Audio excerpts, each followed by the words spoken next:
আমাদের এই চ্যানেলে আপনাদের সকলকে স্বাগত জানাই।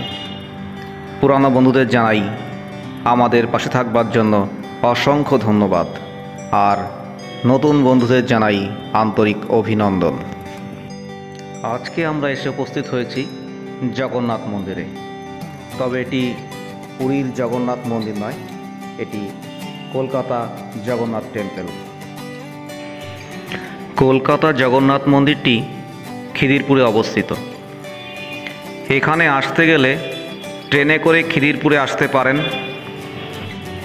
অথবা শিয়ালদাহ থেকে 227 নং বাসে করে খিদিরপুর আসতে পারেন।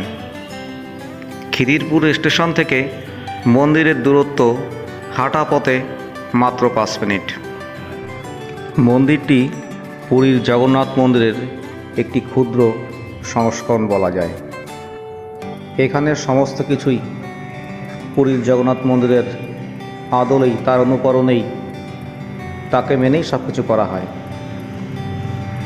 এবং এখানে যে পুরোহিতরা বা সেবায়িতরা থাকেন তারা সকলেই ওড়িয়াভাষী এবং ওড়িশা থেকে আগত। এখানে জগৎগুরু রাধাকৃষ্ণ ও বৃন্দানারীর প্রতিকৃতি বর্তমান। মন্দিরের মধ্যে পুজো চলছে, আমরা এগিয়ে এসেছি। গৌরস্তম্ভকে প্রণাম জানিয়ে আমরা মন্দিরের ভিতরে যাব পুজো দেওয়ার জন্য।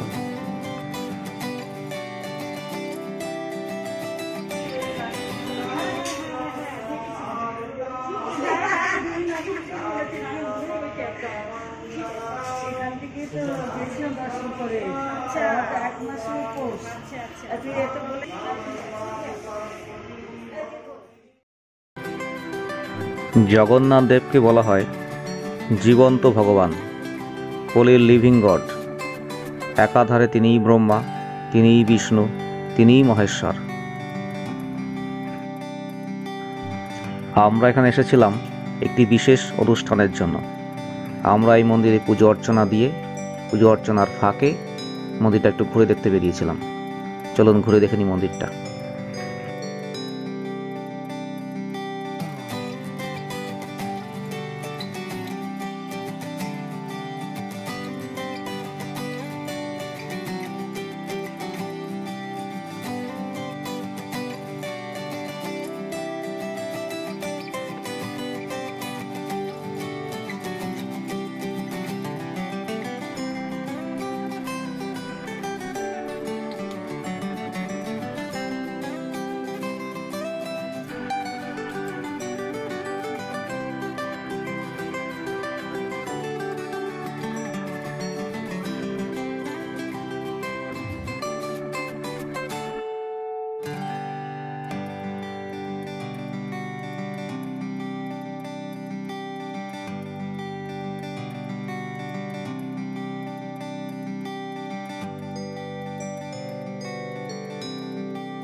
মন্দিরটি যথেষ্ট সুন্দর। মন্দিরের চারপাশ দিয়ে বিভিন্ন দেবদেবীর মন্দির বর্তমান, আর মন্দিরের এক পাশ দিয়ে চলে গেছে ট্রেন লাইন। কলকাতার এত কাছে একটি জগন্নাথ মন্দির রয়েছে, আমরা চাইলে সেখানে কিন্তু আসতে পারি। এখানে ভোগের ব্যবস্থা আছে। কেউ যদি চায় সেখানে বসে খেয়ে প্রসাদ গ্রহণ করতে পারে, অথবা বাড়ির জন্য পার্সেলের ব্যবস্থাও রয়েছে। বসে প্রসাদ গ্রহণ করলে তার মূল্য 150 টাকা। কেউ যদি পার্সেলে করে নিয়ে যেতে চায় সেখানে মূল্য 180 টাকা। আর এই মন্দিরের যোগাযোগের ফোন নাম্বার আমরা ডেসক্রিপশন বক্সে দিয়ে দিচ্ছি, আপনারা সেখান থেকে যোগাযোগ করে নিতে পারেন। তবে একদিনের জন্য কলকাতা জগন্নাথ মন্দির অপূর্ব সুন্দর একটি জায়গা, যেখানে আসলে আমাদের মন মানসিকতা দুই সুন্দর হয়ে উঠতে পারে।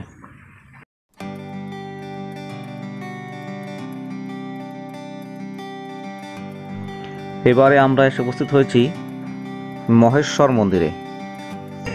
চলুন মন্দিরের ভিতরে যাওয়া যাক। এখানে বিশেষ দিনে মহাদেবের মাথায় জল ঢালা হয়, সেই দৃশ্য দেখবার জন্য আমরা এখানে এসেছিলাম। আমরা যদিও জল ঢালিনি, কিন্তু মহাদেবকে প্রণাম করে আমরা সেই দৃশ্য উপভোগ করছিলাম।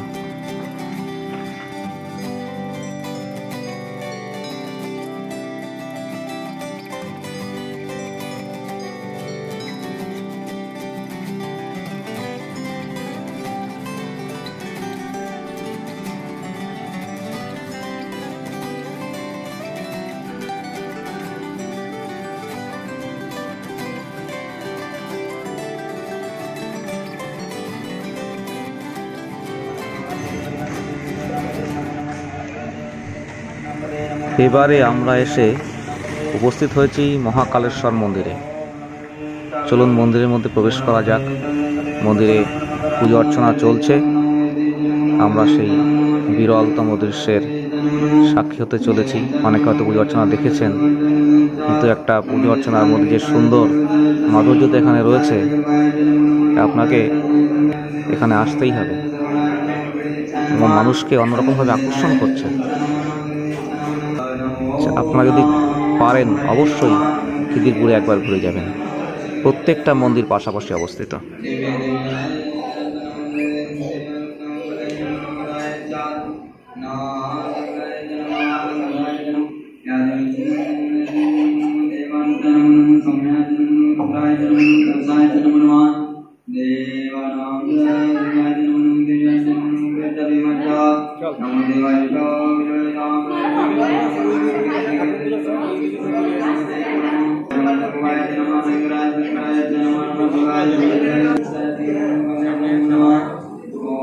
লাগবে না।